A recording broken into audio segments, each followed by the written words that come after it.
नमस्कार दोस्तों, शाम सदाशिव। अ, मेरा नाम है श्रद्धा राजपूत। मैं भी आपकी तरह एग्ज़ाम की तैयारी कर रही हूँ और हम कर रहे हैं आज। पिछली वीडियो में हमने पहला सेट जीके का कर लिया था और आज हम करने वाले हैं दूसरा सेट। ये देखिए, हमारा पहला सेट के 20 क्वेश्चन हो चुके हैं, तो और दूसरे सेट के हम 20 क्वेश्चन आज करने वाले हैं। तो फिर दोस्तों स्टार्ट करते हैं। ये देखिए, हमने कल यहाँ तक कर लिया था और आज हम करने वाले हैं सेट नंबर 2। तो चलिए स्टार्ट करते हैं। पहला क्वेश्चन है हमारा, देखिए, महाबलीपुरम के रथ मंदिर किस राजवंश के तहत निर्मित किए गए हैं। देखिए, एक बात मैं आपको बता दूं कि जैसे हमारा एलोरा, महाराष्ट्र और एमपी वाले ये जो क्वेश्चन है, इनको किस वंश ने बनवाया, किस राजा ने इनका निर्माण करवाया, ये क्वेश्चन जरूर आते हैं, तो आप इनको देख कर ही जाना। इसका आंसर है पल्लव वंश।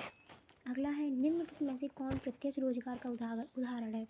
जी देखिए, इसमें पहला है कई ग्राहकों के लिए कार्य करने वाला फ्रीलांस ग्राफिक डिजाइनर, विभिन्न संगठनों को सेवाएं देने वाला सलाहकार, छोटा व्यवसाय चलाने वाला रोजगार व्यक्ति, किसी विशिष्ट कंपनी में पूर्णकालिक कार्यरत कर्मचारी। आप तब तक इसका आंसर दीजिए। मैं आपको एक बात बताना चाहती हूँ कि मैं पार्ट बी के लिए सीडीपी रिवीजन करने वाली हूँ, जिसमें 506 501 से भी कुछ क्वेश्चन आ रहे हैं हमारे मतलब एग्ज़ाम में। तो मैं रिवीजन करने वाली हूँ, तो मैं उन एक ब्लॉक का रिवीजन मतलब मैं एमसीक्यू के बेस पे करूँगी, तो मैं वो वीडियोस डालूँगी, तो आप ज़रूर उनको प्लीज़ विजिट कीजिए, देखिए। मैं अपना रिवीजन करूँगी, आप भी अपना रिवीजन करना मेरे साथ। तो इसका आंसर हो जाएगा डी वाला, किसी विशिष्ट कंपनी में पूर्णकालिक कार्यरत कर्मचारी।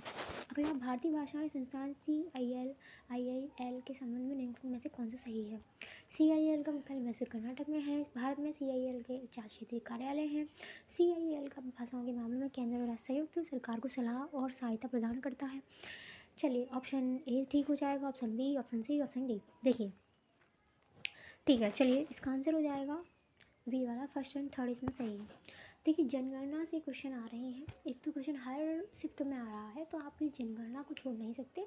उसके एक दो क्वेश्चन जो आ रहे हैं उनको प्लीज़ ऊपर पढ़ लेना। जनगणना और पुरानी ही आ रही है। सबसे बेस्ट बात तो हमारे लिए ये है कि अभी तक जनगणना हुई नहीं है, तो जो क्वेश्चन आ रहे हैं एग्ज़ाम में वो 2011 से ही आ रहे हैं।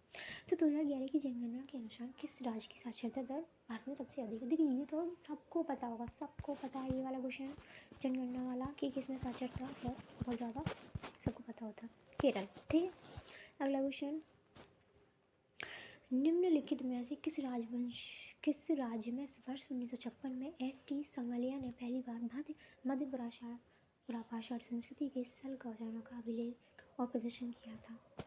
इसमें हो जाएगा महाराष्ट्र। वित्तीय सेवाओं के क्षेत्र में निम्नलिखित में से कौन सी हालिया प्रवृत्ति भारतीय वित्तीय संस्थानों को विशेष रूप से फुर्तीला और अनुकूलनीय होने की आवश्यकता बनाती है। आंसर बताइए इसका।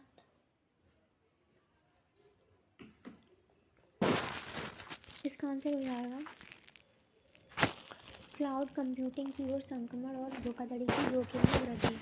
7वां क्वेश्चन, देखिए 7वां तो इंग्लिश में ही है, अब इसे पढ़ लेना।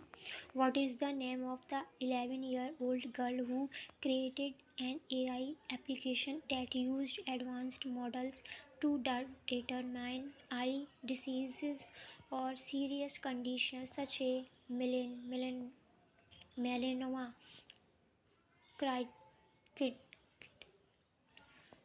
कैटरैक्ट, टेसी। इसका आंसर हो जाएगा डी, लीना रफ़ीक। इंदिरा सागर बांध किस राज्य में स्थित है।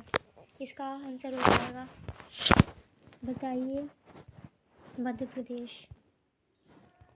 भारत में राष्ट्रीय लॉजिस्टिक नीति NLP कब शुरू की गई थी।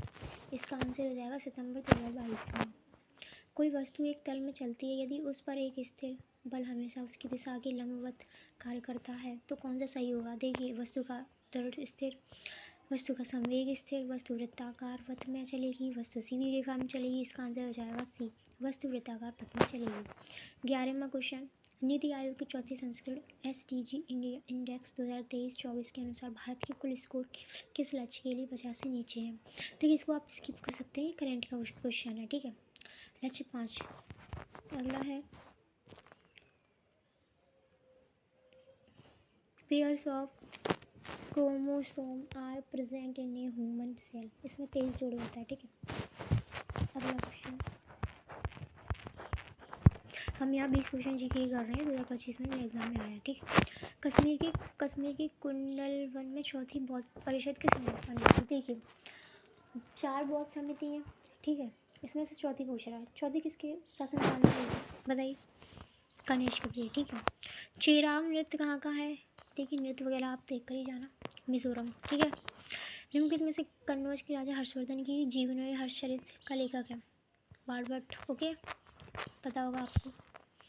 फोर्मा एलजी हॉर्स पोलो कप 2024 का उद्घाटन कहाँ हुआ था? हेले पेलो ग्राउंड। ये इसमें स्किप कर देना, ये करंट का क्वेश्चन है, आप मतलब अभी का करंट याद करके जाना। मतलब कमला दास की आत्मकथा एंटी कथा किस वर्ष मूल रूप से प्रकाशित हुई थी? 1973। 18वां क्वेश्चन,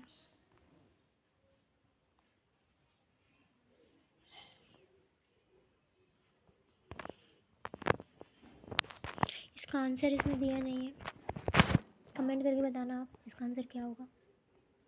गिर पर्वतमाला भारत के किस राज्य में है?